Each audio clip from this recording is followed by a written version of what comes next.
La liberté d'avorter, destinée à être inscrite dans la Constitution, a été officiellement acquise en France il y a près de 50 ans.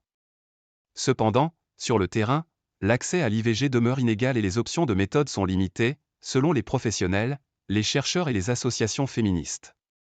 L'interruption volontaire de grossesse, IVG, au cœur d'un projet de loi constitutionnelle présenté mercredi en Conseil des ministres, a été autorisée temporairement en 1975, avant d'être définitivement légalisée en décembre 1979, jusqu'à la 10e semaine de grossesse. Depuis, la loi Veil s'est étoffée, le délai légal a été étendu à 12 puis à 14 semaines, l'IVG est aujourd'hui prise en charge à 100% et sa pratique étendue aux sages-femmes. Selon les derniers chiffres officiels, 234 300 IVG ont été enregistrés en France en 2022. Oui, les choses se sont bien améliorées depuis 1975, relève la présidente de la Fondation des femmes Anne-Cécile Melfer. Mais il faut permettre à ces femmes de pouvoir recourir à l'avortement dans de bonnes conditions. Or ce n'est pas toujours le cas aujourd'hui, ajoute-t-elle, citant, entre autres, la fermeture de nombreuses maternités de proximité. Selon les données de la DRIS, la Direction des statistiques pour les ministères sanitaires et sociaux, le nombre de maternités en métropole est passé de 1369 en 1975 à 458 en 2020. Parallèlement, 130 centres IVG ont été fermés en 15 ans selon le planning familial. Résultat, de plus en plus de femmes sont obligées d'effectuer de longs trajets en voiture pour accéder à l'avortement, observe Sarah Durocher, présidente du planning.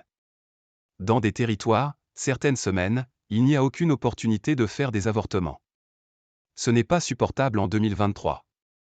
Suivant l'endroit où elle se trouve, une femme qui souhaite recourir à l'IVG n'aura pas en face d'elle les mêmes professionnels ni la même culture locale relative à la considération de ce soin, abonde Magali Mazui, chercheuse à l'Institut national d'études démographiques, INED, qualifiant de non homogène l'accès à l'IVG.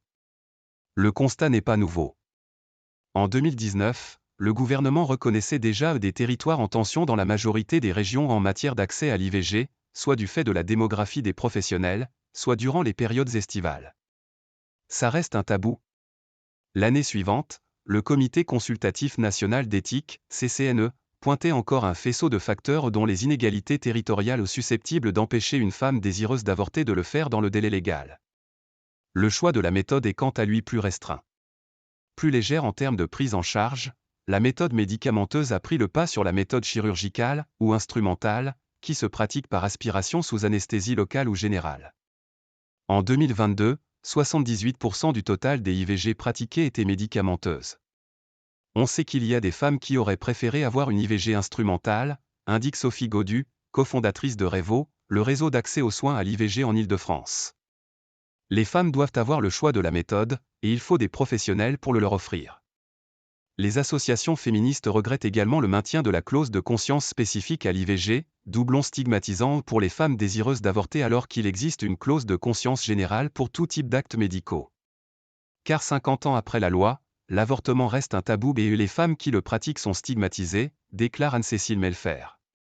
Pour preuve, le cyberharcèlement dont a été victime l'animatrice Enora Malagré, après avoir dit qu'elle avait avorté 2 fois. Il est d'autant plus important dans ce contexte de réaffirmer le caractère fondamental du droit à l'IVG et ne laisser aucune victoire aux anti-avortements, ajoute la responsable de la Fondation des femmes.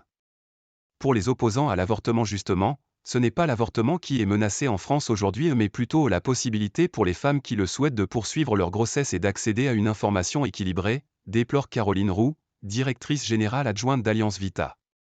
Une marche pour la vie est prévue le 21 janvier à Paris. Ces organisateurs réclament une échographie obligatoire dès la 6e semaine de grossesse, permettant d'entendre battre le cœur du fœtus, ou encore un délai de réflexion de 3 jours avant toute IVG.